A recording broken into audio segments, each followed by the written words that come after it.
Hi po, gagawa ako ngayon ng mango sago dessert. Kasi nga, marami akong nabiling manggang hinog. So, sobrang tamis din niya. Kaya naisipan ko talagang gumawa ng mango sago. Tapos, nagpainit na ako ng water. So, yung tubig na ba is mainit na, kumulo na. So, nilagay ko na yung sago. Yung sago, mga 1/4 lang yan siya na 1/4, 1/2 yung ginamit ko. Tapos, color green na sago ang ginamit ko. Pwede naman gumamit ng puti. Tapos, tinakpan ko at pinakulo ko lang muna hanggang lumambot yung sago. Tapos, check ko ulit para hindi talaga siya dumikit sa puwet. So, pagkatapos ng mga ilang minutes kong pakulo, ayan, malambot na yung sago. Tapos, salain ko siya at buhusan ko ng malamig na tubig para matanggal ba yung malapot dahil ayaw ko. Tapos, pag ganyan na, itatransfer ko siya sa akong mangkok. So, marami-rami din ang nagawa sa 1/4 na sago. So, ayan po yung nagawa ko lahat ng naluto bang sago. Tapos, ilagay ko siya sa ref ng buong gabi.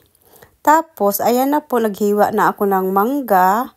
So, ang ginamit kong mangga ay 3. Yung 2, yun yung ilagay ko mamaya.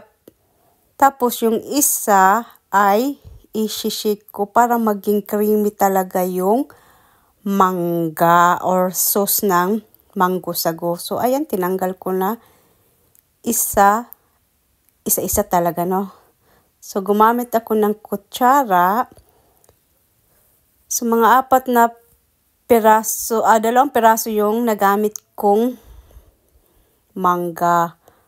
So, medyo marami-rami din yung nahiwa kong mangga. Tapos, yung isang mangga, ay sabi ko nga ay i-mix ba or i-shake para ilagay ko mamaya. So, ayan, shake na siya. So, wala na siyang buong mangga. Tapos, itatransfer ko siya mamaya sa aking malaking lagayan. Pero, ang inuna kong ilagay ay itong heavy cream. Gumagamit ako nito ay yung Alpro dahil hindi maraming calorie. Tapos, nilagay ko na yung condensed milk. Tapos, yung mangga. Tapos, yun yung nagpapalapot mamaya din sa sabaw. Tapos, matamis kasi yung mangga, hindi na ako maglalagay ng maraming condensed. Tapos, halo-haloin ko lang para mag-mix silang 3 ba maging best friend together. Charot.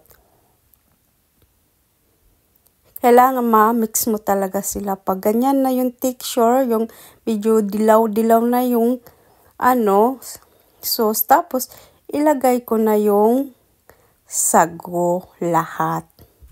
So, pagkatapos ng sago, mangga naman ang akong isunod pagbutang or paglagay.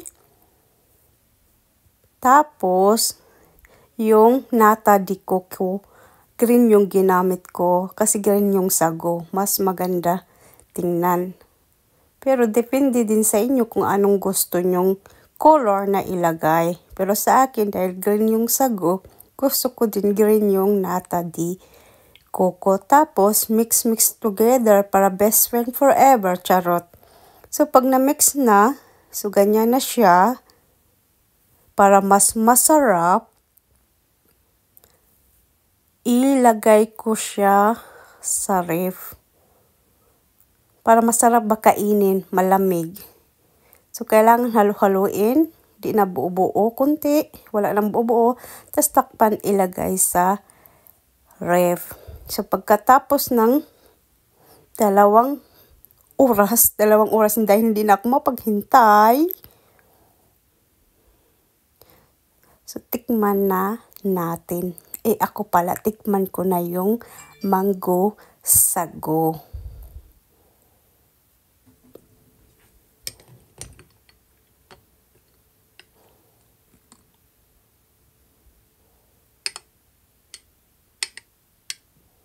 So, creamy yung sabaw. Tingnan nyo, tama lang, hindi siya malabsaw. Malabsaw ang tawag sa amo sa Bisaya, malabsaw.